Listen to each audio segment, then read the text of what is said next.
ಆರೋಪಿ ಮಹಿಳೆಯನ್ನ ಬಂಧಿಸಿ ಕರೆತರುವ ಸಂದರ್ಭದಲ್ಲಿ ವಿವಸ್ತ್ರಗೊಂಡ ಪ್ರಕರಣ ಇದೀಗ ಸಾಕಷ್ಟು ಸಂಚಲನಕ್ಕೆ ಕಾರಣ ಆಗಿರುವಂಥದ್ದು. ಹಾಗಾದ್ರೆ ಅಸಲಿಯತ್ತೇನು? ಮಹಿಳೆ ತಾನೇ ಬಟ್ಟೆ ಬಿಚ್ಚಿಕೊಂಡ್ಲ ಅಥವಾ ಪೊಲೀಸರು ವಶದಲ್ಲಿದ್ದಂಥ ಸಂದರ್ಭದಲ್ಲಿ ಬಟ್ಟೆ ಬಿಚ್ಚುತ್ತಾನೋದ್ರ ಬಗ್ಗೆ ಸ್ವತಃ ಮಾತಾಡಲಿಕ್ಕೆ ಹುಬ್ಬಳ್ಳಿ ಧಾರವಾಡ ನಗರ ಪೊಲೀಸ್ ಆಯುಕ್ತ ಎನ್ ಶಿವಕುಮಾರ್ ಅವರನ್ನ ಮಾತಾಡ್ತಾನೆ.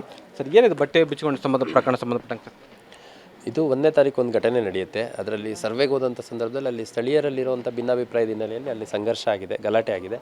ಅದರ ಹಿನ್ನೆಲೆಯಲ್ಲಿ ಒಟ್ಟು 3 ಪ್ರತ್ಯೇಕ ಪ್ರಕರಣಗಳು ದಾಖಲಾಗುತ್ತೆ. ಆ 3 ಪ್ರತ್ಯೇಕ ಪ್ರಕರಣಗಳ ಪರಿಶೀಲನೆ ತನಿಖೆ ಮಾಡಿದಂಥ ಸಂದರ್ಭದಲ್ಲಿ ತನಿಖಾಧಿಕಾರಿ ಒನ್ ಆಫ್ ದಿ ಕೇಸಲ್ಲಿ ಒಬ್ಬಳು ಲೇಡಿಯನ್ನು ಅರೆಸ್ಟ್ ಮಾಡಬೇಕು ಅಂತ ಡಿಸೈಡ್ ಮಾಡಿ, ಮತ್ತು ಆಕೆ ಅರೆಸ್ಟ್ ಮಾಡೋಂಥ ಸಂದರ್ಭದಲ್ಲಿ ಏನೆಲ್ಲ ನ್ಯೂಸೆನ್ಸ್ ಕ್ರಿಯೇಟ್ ಮಾಡ್ಬೋದು ಅನ್ನೋದನ್ನು ಪರಿಶೀಲನೆ ಮಾಡಿ ಮಹಿಳಾ ಪೊಲೀಸ್ ಠಾಣೆಯಿಂದ ಸುಮಾರು 6-7 ಜನ ಸಿಬ್ಬಂದಿ ಕರೆಸ್ಕೊಂಡು ತಮ್ಮ ಠಾಣೆಯ ಮಹಿಳಾ ಅಧಿಕಾರಿ ಮತ್ತು ಸಿಬ್ಬಂದಿಗಳು ಸೇರಿ ಒಟ್ಟು 8ರಿಂದ 10 ಜನ ಮಹಿಳಾ ಅಧಿಕಾರಿ ಸಿಬ್ಬಂದಿಗಳು ಸ್ಥಳಕ್ಕೆ ಹೋಗಿ ಆಕೆಯನ್ನು ವಶಕ್ಕೆ ಪಡ್ಕೊಳ್ಳೋಂಥ ಸಂದರ್ಭದಲ್ಲಿ ಸಾಕಷ್ಟು ಸಂಘರ್ಷ ಕ್ರಿಯೇಟ್ ಮಾಡಿದ್ದಾಳೆ.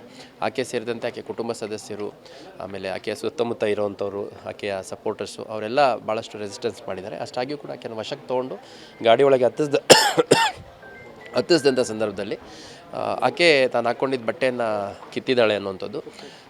ಆ ಸಂದರ್ಭದಲ್ಲಿ ಇನ್ಫ್ಯಾಕ್ಟ್ ನಮ್ಮ ಮಹಿಳಾ ಅಧಿಕಾರಿ ಸಿಬ್ಬಂದಿಗಳು ಸಾಕಷ್ಟು ಹೇಳಿದರೂ ಕೂಡ ಆಕೆ ಬಟ್ಟೆಯನ್ನು ಹಾಕ್ಕೊಂಡಿಲ್ಲ. ಆಮೇಲೆ ನಂತರ ತುಂಬ ಫೋರ್ಸ್ ಮಾಡಿ ಸ್ಥಳೀಯರ ಸಹಾಯದಿಂದ ಒಂದು ಬೇರೆ ಬಟ್ಟೆಯನ್ನು ತರಿಸಿ ಆಕೆಗೆ ಹಾಕಿಸಿರುವಂಥದ್ದು ನಮ್ಮ ಮಹಿಳಾ ಅಧಿಕಾರಿ ಮತ್ತು ಸಿಬ್ಬಂದಿಗಳು.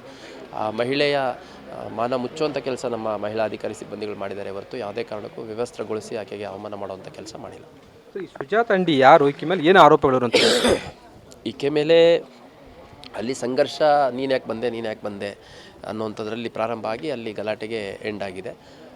ಈಕೆ ಮೇಲೆ ಒಟ್ಟು ಈ ವರ್ಷದಲ್ಲಿ ದಾಖಲಾಗಿರುವಂಥ 4 ಪ್ರಕರಣಗಳಲ್ಲಿ 3 ಪ್ರಕರಣ ಸ್ಥಳೀಯರು ಕೊಟ್ಟಿರುವಂಥದ್ದು, 1 ಪ್ರಕರಣ ನಮ್ಮ ಪೊಲೀಸ್ ಅಧಿಕಾರಿ ಮತ್ತು ಸಿಬ್ಬಂದಿಗಳ ಮೇಲೆ ಹಲ್ಲೆ ಮಾಡಿ ಕಚ್ಚಿ ಹೊಡೆದಿರುವಂಥದ್ದು ಪ್ರಕರಣ.